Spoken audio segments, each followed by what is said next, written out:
What you're witnessing behind me, pardon me, is the destruction of the last remaining sawmill in Jackson County, Oregon. It did not need to happen. We have millions and millions of board feet growing every year in the Rogue River National Forest, Siskiyou National Forest, and BLM lands. It's estimated that there are over 400 million feet a year of annual growth in the old Rogue River National Forest, which is basically eastern and northern Jackson County, federally owned U.S. Forest Service managed timber. The BLM in southern Oregon grows approximately 175 to 200 million feet a year.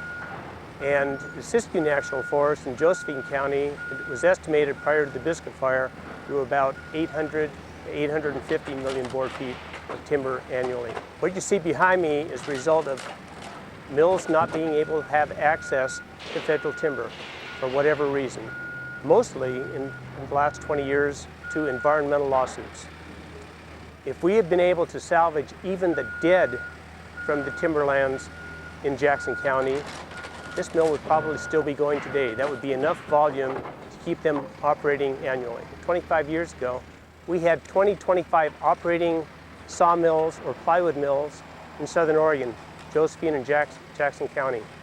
Today, we have one operating sawmill and I think 3 plywood mills that are actually peeling logs. That's it. That's the total production of timber. People just don't understand what wealth creation is, what it entails. You've either got to grow something, raise something, produce something, use a natural resource of some sort somewhere, whether it be iron ore out of the ground to make steel, timber to make wood and wood byproducts. You've got to grow something like wheat or raise cattle. You've got to remanufacture something. That's how wealth is created in this world. We are losing our capacity at this juncture in this country to create wealth.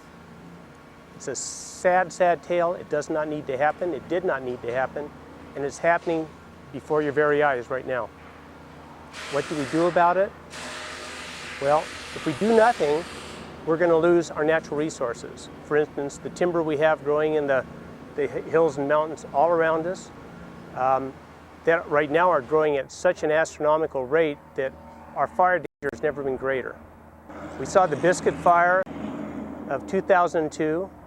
It burned about almost 760 square miles of timberland. It killed between 4 and 5 billion board feet of timber, most of it old growth timber. Almost none of it was utilized.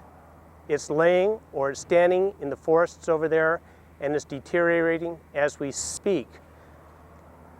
At the time of the fire, it's estimated that approximately 15 million tons of carbon was released into the atmosphere by the fire alone. Over the next 50 years, as that timber further deteriorates, that untouched, unsalvaged timber deteriorates, that amount will be tripled. So we're looking at a net carbon release of about 60 million tons of carbon in the atmosphere. I know there's a lot of concern about climate change and global warming. This is one of the major sources of carbon dioxide in the atmosphere, and yet we can't touch it, or the vast majority of it is not touched due to environmental lawsuits or constraints. In 1973, Congress passed the Endangered Species Act. Many of us think that it has been misused to thwart viable industry. In 2007, there was a court case, ONRC v. Allen.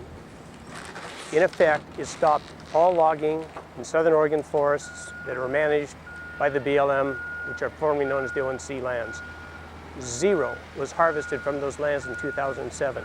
In 2008, had it not been for a blowdown of timber up in the Butte Falls area, it would again have been most likely zero harvested from BLM lands.